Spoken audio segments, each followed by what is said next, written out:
This is the alert Donald Trump has feared more than any indictment, more than any protest, and more than any trade war. At 7 a.m.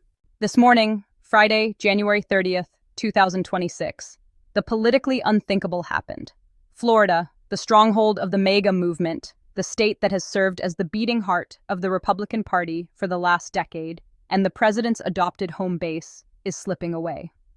But it's not just the top-line number that has Mar-a-Lago in panic today. It's who is walking away. The very coalition that built the Trump political machine is splintering in real time. The so-called condo commandos, older voters who turn out like clockwork, have swung 20 points against him. The Venezuelan community in Doral, once among his most loyal supporters, is now in open rebellion, and suburban women in Seminole County have completely deserted the GOP. Why is this happening? Because while the president was feuding with Greenland and federal agents were killing a nurse in Minneapolis, Florida was quietly falling apart. The Japanese bond market collapse we covered earlier this week didn't just rattle Wall Street, it obliterated Florida's insurance system. Overnight, 3 major Florida property insurers declared insolvency after the liquidity crisis in Tokyo. Coverage cancellation notices are landing in mailboxes across Miami and Tampa today. In this emergency breakdown, we're going to unpack the shock poll that signals the collapse of the Trump coalition. We're going to explain the insurance catastrophe that is pushing seniors into the streets. And we're going to examine the silence of Ron DeSantis, who is watching the president burn from the governor's mansion and doing absolutely nothing to intervene. The firewall is gone. If Trump loses Florida, he loses everything. To grasp how severe this is, we need to examine the crosstabs from this Marist poll. This isn't a temporary mood swing, it's a demographic shift. The sample size was enormous. 2,500 likely voters statewide. The margin of error is a razor-thin 2.1%. The headline numbers read, Trump at 44%, a generic Democrat at 48%, with 8% undecided. For perspective, Trump carried Florida in November 2024 with 56.1% of the vote. Falling to 44% in his own backyard is catastrophic. It means independents are gone and soft Republicans are bleeding away. Now to the gray revolt, voters aged 65 and up. This is the stat that will send shockwaves through the RNC. Among seniors, the most powerful and reliable voting bloc in Florida, Trump's approval has collapsed to 38%. Republicans normally win this group by double digits. So why the implosion? Because these voters live on fixed incomes. Greenland-driven inflation has made groceries unaffordable. The Japan crash hammered their pensions, and now the insurance spike is threatening to take their homes. They're no longer voting on culture wars, they're voting on survival. Next, the suburban shift along the critical I-4 corridor from Orlando to Tampa. Independent women have moved 15 points to the left in just 1 week. This traces directly back to the Sarah Jenkins shooting.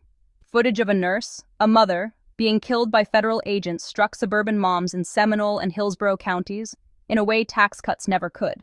They see the violence and feel revulsion. They're worried about raising children in a country that feels like it's unraveling.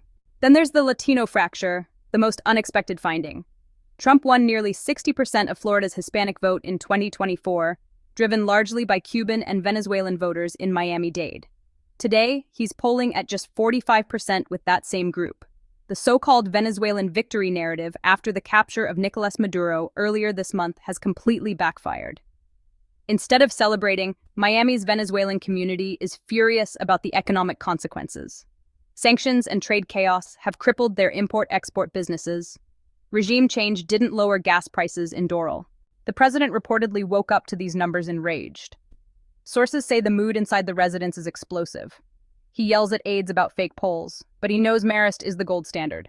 And he knows that if he's down 4 in Florida, he's down 10 in Pennsylvania and Michigan. The electoral map has effectively disappeared. So why did this poll drop now? The answer is insurance. Florida's property insurance market has been barely alive for years. The state-backed insurer, Citizens Property Insurance, was holding the system together. But Citizens depends on reinsurance.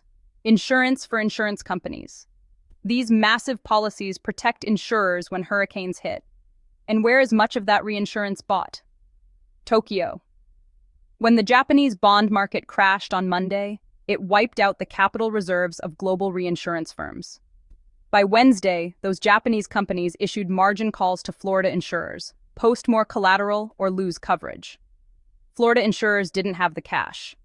Yesterday afternoon, 3 mid-sized carriers, Gulfstream Wind, Sunshine State Mutual, and Palm Beach Indemnity, filed for immediate receivership. They are insolvent. That means 400,000 Florida homeowners woke up this morning uninsured. And while it's not the middle of hurricane season, it is the middle of a mortgage crisis. Lose your insurance, and your bank force-places a policy on you. These force-placed policies cost 3 to 4 times normal rates. Seniors in the villages are seeing monthly payments jump from $500 to $2,000 overnight. They can't pay. Foreclosures are looming, and they're blaming the man in the White House who insisted the economy was booming. This is the black swan of the 2026 cycle. A financial shock in Asia is evicting grandmothers in Boca Raton, and Trump has no lever to pull. He can't tweet insurance premiums lower, he can't send troops to cut rates. And it's not just single-family homes. It's condos, and this part has been years in the making. Remember the Surfside collapse in 2021? After that tragedy, Florida passed sweeping safety reforms under SB 154. By 2026, every condo building over 30 years old had to be inspected and fully funded for repairs. No more waiving reserves. That deadline hit January 1st, 2026. Thousands of condo associations were already struggling to raise millions for concrete restoration when the insurance crisis detonated this week. Condo fees in Miami and Fort Lauderdale have doubled in just 30 days. Retirees living on Social Security are now facing special assessments of $50,000 to $100,000 per unit to comply with state law. Panic selling has begun, but buyers are gone. Condo listings in South Florida are up 400% in January alone. Prices are collapsing. A unit in Sunny Isles worth $600,000 in 2024 is now sitting unsold at $350,000. This is a wealth destruction moment for Trump's base. These are his people, the ones at the boat parades, the ones glued to Fox News every night. And right now they're watching their net worth disappear. They're looking at the president's trade wars, his ballroom projects, his constant distractions, and they are livid. The poll captures that anger. The condo commandos, the politically active seniors who dominate HOAs, have flipped. They're organizing, but they're not organizing golf cart parades for Trump anymore. They're organizing protests, demanding a federal bailout. And Trump, boxed in by the debt ceiling and a global boycott, can't deliver one. So where is Ron DeSantis? Florida's governor is term limited and clearly looking ahead to 2028. Normally, when a president is struggling in his home state, the governor becomes the first line of defense. He should be on television saying, "These polls are nonsense. Florida loves Trump. We're solid." Instead, nothing. DeSantis hasn't released a statement. He hasn't posted on social media. He hasn't gone on Fox. Why? Because he's reading the same numbers. He sees that his wife, Casey DeSantis, once the presumed frontrunner for governor in 2026, is now polling ahead of Trump statewide. The DeSantis operation has decided Trump is an anchor. They don't want to sync with him. In fact, sources in Tallahassee say DeSantis is quietly meeting with insurance executives, trying to engineer a state-level fix that cuts Washington out entirely. He wants to be the guy who rescues Florida seniors from the Trump economy. He's positioning himself as the competent alternative. And for Trump, this is the ultimate betrayal. The Florida GOP is effectively splitting in two, the Trump loyalists and the DeSantis machine. And right now, the machine is winning. Local Republican officials, mayors, sheriffs, are scrubbing Trump's name from their bios. They see a blue wave forming and they're trying to stay above water. Now let's talk about Venezuela, because it's a textbook case of unintended consequences. Earlier this month, U.S. Special Forces captured Nicolas Maduro in a high-risk raid. Trump called it a massive triumph. "I liberated Venezuela," he shouted at a rally in Hialeah. He believed this would permanently lock down the Latino vote in Florida. But real life isn't a spy movie. Maduro's removal created a power vacuum in Caracas. Civil war erupted between rival factions. Oil production ground to a halt. Refugees started moving north again. The Venezuelan community in Florida expected a quick transition to democracy. Instead, they got chaos and violence back home. They also got Trump's tariffs. Many Venezuelan Americans run import-export businesses linking Miami to Latin America. Trump's blanket tariffs, aimed at China and Europe, hit Latin America too. Their costs jumped 20%. So what you have is a community that got a symbolic win, Maduro gone, but a practical disaster. Businesses wrecked. Homeland destabilized. They're pragmatic voters. They checked their bank accounts and changed sides. The poll shows Trump losing the Cuban-Venezuelan firewall that saved him in 2020 and 2024. Without that overwhelming margin in Miami-Dade County, no Republican can win Florida statewide. The math doesn't allow it. And then there's the global boycott we discussed yesterday, the so-called Great American Boycott, which is crushing Florida's other economic engine, tourism. Orlando is empty. Brazilian tour groups canceled. British families canceled. Theme parks are cutting hours for the first time in decades. Service workers, hotel staff, waiters, Uber drivers are losing shifts. These are the working-class voters Trump claims to champion, but they aren't working anymore. They're sitting at home, watching coverage of the ballroom, the nurse shooting, and realizing the president's behavior is costing them their livelihoods. The hospitality union in Orlando, Unite Here, has now endorsed the Make America Go Away protests. That matters. When the mouse ears turn against you, you've lost the story. Disney, Universal, the cruise lines, they're all hurting, and in Florida, you don't mess with the mouse. Finally, there's the psychology of this. Florida isn't just another state to Trump. It's his refuge. It's where Mar-a-Lago is. It's where he golfs. It's where he feels safe. Being rejected by New York was expected. He despises them. They despise him. But being rejected by Florida, that's rejection by his own tribe.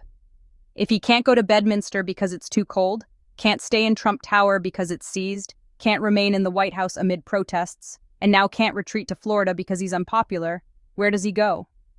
He becomes a man without a country. This poll strips away his home field advantage. It makes him vulnerable in a way he never has been. He isn't the Florida man anymore. He's a squatter in a state that wants him out. The Florida shock poll is the final warning bell. It proves the Trump realignment was temporary. It shows competence matters more than culture wars. And it confirms that you can't fight the entire world without eventually hurting your own people. As the sun sets over Mar-a-Lago tonight, the mood is bleak. Donors aren't calling, the governor isn't calling, and the voters are hanging up. Florida has awakened, and the nightmare is real. Subscribe. We'll be tracking the insurance crisis all weekend if the legislature calls a special session. We'll be live. The fortress has fallen. Now let's get technical on why this insurance crisis can't be fixed. Citizens Property Insurance, the state-backed insurer of last resort, relies on catastrophe bonds. These bonds are sold to global investors to cover hurricane risk. But who buys them? Global hedge funds and Japanese banks. The same investors now boycotting U.S. assets. The same institutions crushed by the Japanese bond collapse. As we approach the March 2026 renewal cycle, the market for Florida wind risk bonds is effectively frozen. Citizens can't secure reinsurance. That means Florida taxpayers are on the hook for the full cost of a major storm. If a Category 3 hurricane hits Miami in 2026, the state goes bankrupt. DeSantis knows this. That's why he's pulling away.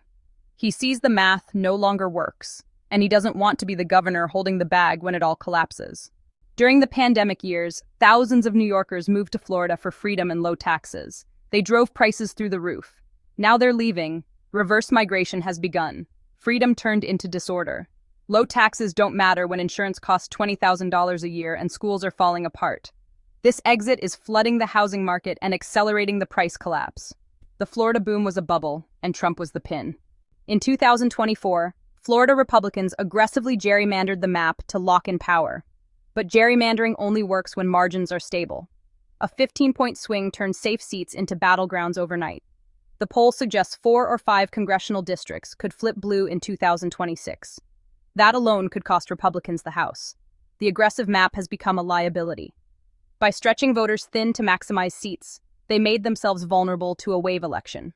Florida is the canary in the coal mine. If Trump has lost Florida, he's lost the country.